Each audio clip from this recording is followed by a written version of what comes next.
जैसा कि हमने पिछले एपिसोड में देखा था कि Luo Fang chaos city lord के साथ सीधा ही यूनिवर्स ओशियन की तरफ रवाना हो जाता है, जहां पे वो दोनों ही एक ब्लैक होल को क्रॉस करके सीधा ही सबसे पहले ओरिजिनल यूनिवर्स से प्रीमोडियल यूनिवर्स के अंदर एंटर करते हैं।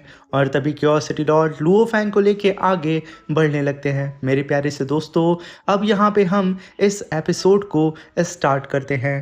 इस एपिसोड की स्टार्टिंग में लुओ फैंग अपने टीचर क्योसिटी लॉर्ड से कहता है कि टीचर, तो ये है प्रीमोडियल यूनिवर्स, वो जहाँ जहाँ पे काउंटलेस रेसेस पैदा हुई थी और एंसेस्ट्रल गॉड ने कभी हिम्मत कैसे की टीचर इसके अगेंस्ट खड़े होने की। तभी क्योसिटी लॉर्ड आगे बढ़ते हुए कहते हैं कि लुओ फैंग, तुम जितने आगे बढ़ोगे, जितने ऊपर चढ़ोगे, उतना दूर तक देख पाओगे। यूनिवर्स के सबसे माइटी बींग्स को हटा के वो जो ग्रेट एनिलेशन से पहले एग्जिस्ट करते थे, उनमें से किसी ने भी प्रीमोडियल यूनिवर्स को चैलेंज करने की हिम्मत नहीं की सिवाय मेरे टीचर के। तभी हम आसमान में क्योसिटी लॉर्ड के टीचर की एक शैडो को देख पा रहे होते हैं। तभी क्योसिटी लॉर्ड लुओ फैंग को आगे लेके बढ़ते हुए कहते हैं कि कभी तुम उस लेवल तक पहुंचोगे तो शायद समझ पाओगे। Luo Fang, universe ocean primordial universe जैसा बिल्कुल नहीं है। यहाँ किसी भी कोऑर्डिनेट को सीधा देखना पॉसिबल नहीं है। डिवाइन किंगडम, टेलीपोर्टेशन और डार्क यूनिवर्स ट्रैवल दोनों काम नहीं करते हैं यहाँ पे।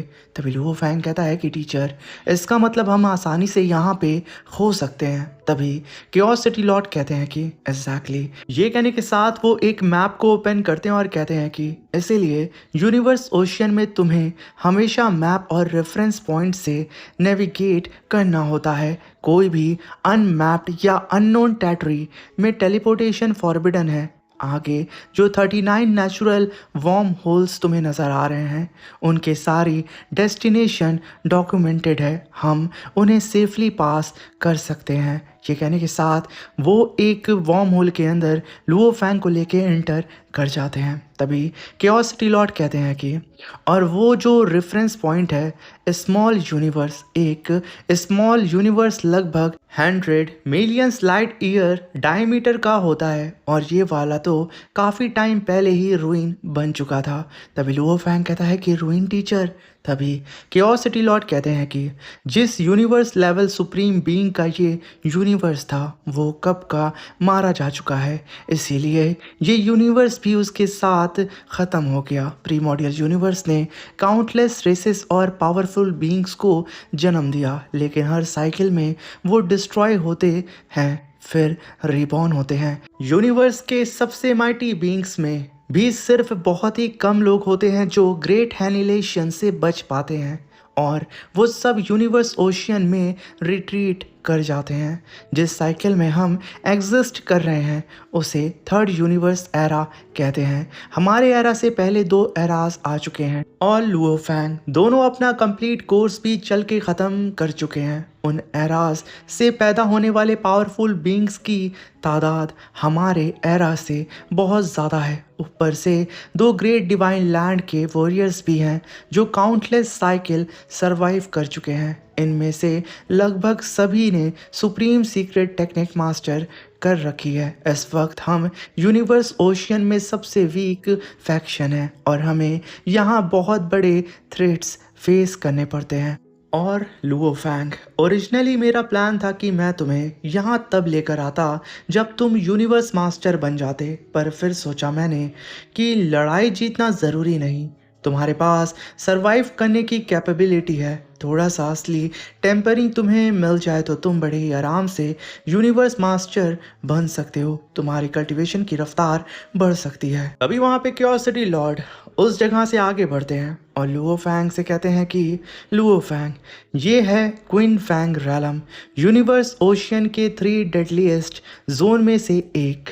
यूनिवर्स ओशियन चार्ट के हिसाब से क्वीन फैंग रैलम के सेंट्रल माउंटेन्स की हाइट लगभग 98.02 मिलियन लाइट ईयर है। सिर्फ ये एक माउंटेन अगर प्रीमोडियल यूनिवर्स में होता तो पूरा एक सुपर क्लस्टर ऑफ गैलेक्सी होता।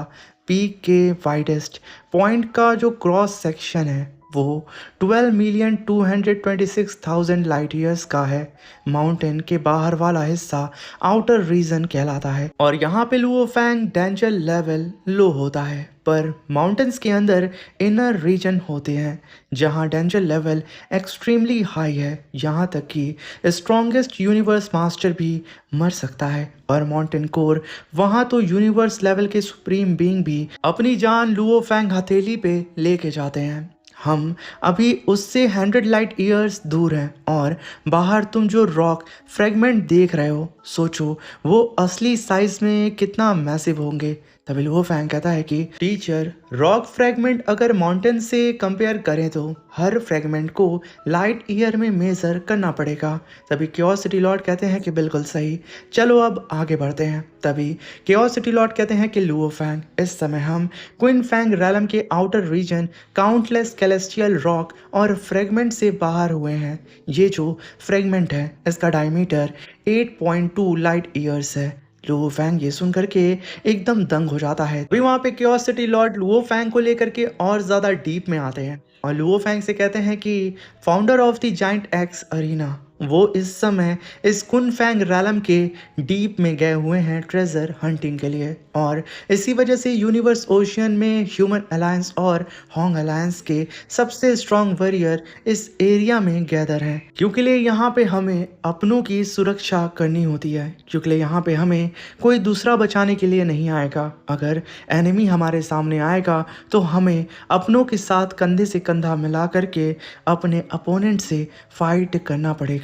तभी हम आसमान में founder of the giant axe arena के लॉर्ड की एक फोटो को, एक छवि को देखते हैं। तभी क्यूरियोसिटी लॉर्ड लुओफैंग को लेकर के और ज़्यादा क्विनफैंग रैलम के डीप में जाने लगते हैं और लगातार लुओफैंग को आसपास की इंफॉर्मेशन दे रहे थे। तभी क्यूरियोसिटी लॉर्ड आसमान में एक जगह को पॉइंट करते हुए कहते हैं कि लुओफैंग, तुम अपनी आंखों के सामने जिस विशाल महल को देख रहे हो वो असल में कैलेस्टियल रॉक मेंशन है, हमारा टेम्परेरी बेस ऑफ ऑपरेशन। ये कहने के साथ लुओफैंग को बहुत ही तेजी से लेकर के क्यूरियोसिटी लॉर्ड उस कैलेस्टियल रॉक मेंशन की ओर बढ़ने लगते हैं। लुओफैंग उस मेंशन को देख करके एकदम दंग हो चुका था और जैसे ही लुओफैंग और क्यूरियोसिटी लॉर्ड उस मेंशन के करीब पहुंचते हैं, उनका स्वागत करने के लिए लॉर्ड ऑफ द पैंग वू और Lord of the darkness appear होते हैं। तभी वहां पे लॉर्ड ऑफ द पैंग वू कहते हैं कि क्यूरियोसिटी लॉर्ड, तुम लुओफैंग को साथ ले आए हो, क्या बात है।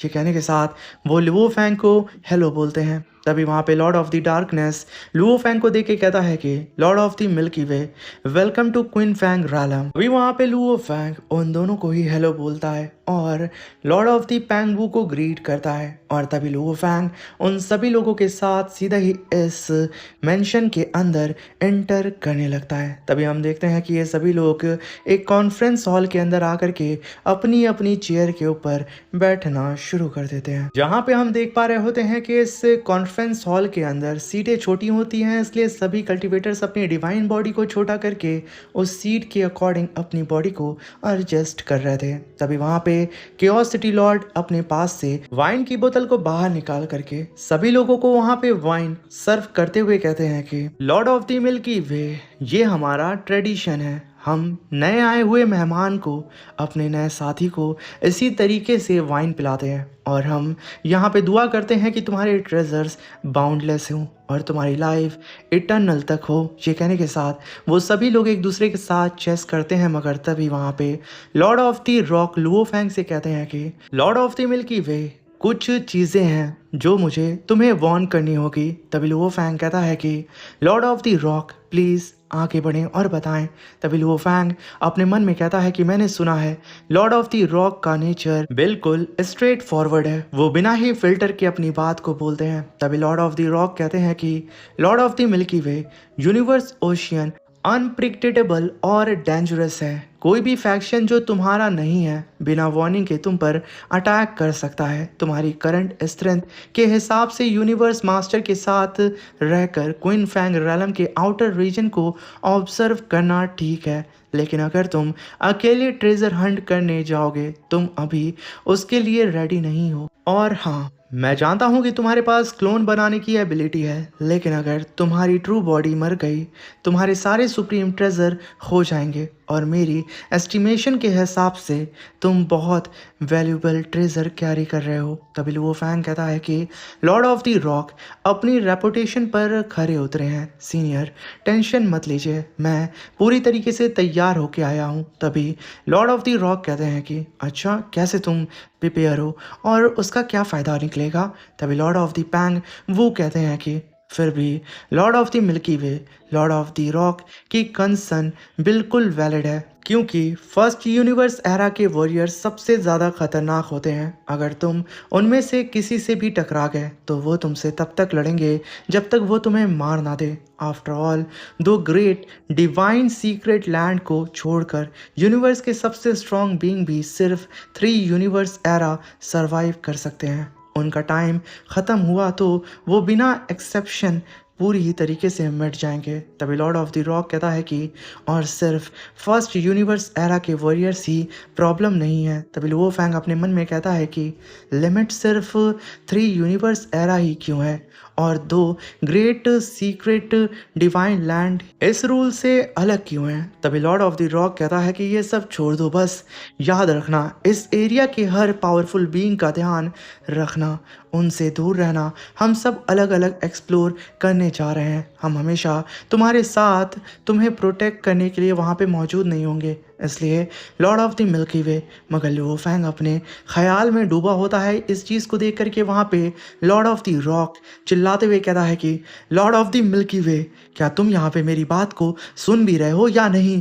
फिर वहाँ पे लुओ फैंग कहता है कि सीनियर, मैं सुन रहा हूँ। तभी केओस सिटी लॉर्ड कहते हैं कि लॉर्ड ऑफ द मिल्की वे, अगर कभी खुद को डेंजर में पाओ तुरंत वर्चुअल यूनिवर्स सिस्टम के थ्रू इमरजेंसी सिग्नल भेजना, और जो भी लुओ फैंग तुम्हारे बेहद करीब होगा वो सबसे पहले तुम्हारी मदद करने के लिए वहाँ पे पहुँच जाएगा, क्योंकि यहाँ पे हम सब की जान बहुत ज़्यादा इम्पोर्टेंट है।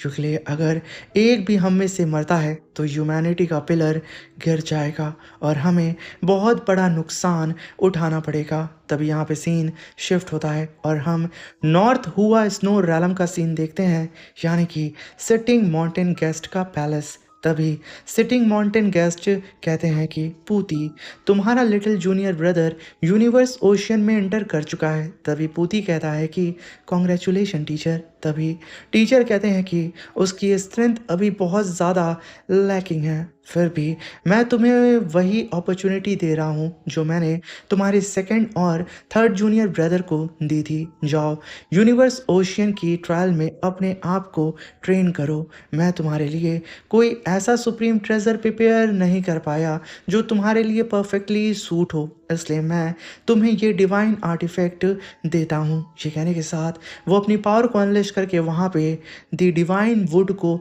समन करते हैं और उसे उठा करके अपने पहले डिसाइबल पूती को दे देते हैं। और तभी वहाँ पे पूती उस डिवाइन वुड को अपने हाथ में पकड़ के कहता है कि टीचर, मैं आपको कभी भी निराश नहीं करूँगा। मैं अपना सब कुछ झोंक दूंगा खुद को पावरफुल बनाने के लिए। तभी वहाँ पे टीचर सिटिंग माउंटेन गेस्ट कहते हैं कि मैं इस पल का काफ़ी लंबे समय से इंतज़ार कर रहा था, बहुत बहुत लंबे समय से। इसी के साथ मेरे प्यारे से दोस्तों ये शानदार सी डिटेल में एक्सप्लेनेशन ख़त्म होती है। अब मिलते हैं इसके नेक्स्ट वीडियो में।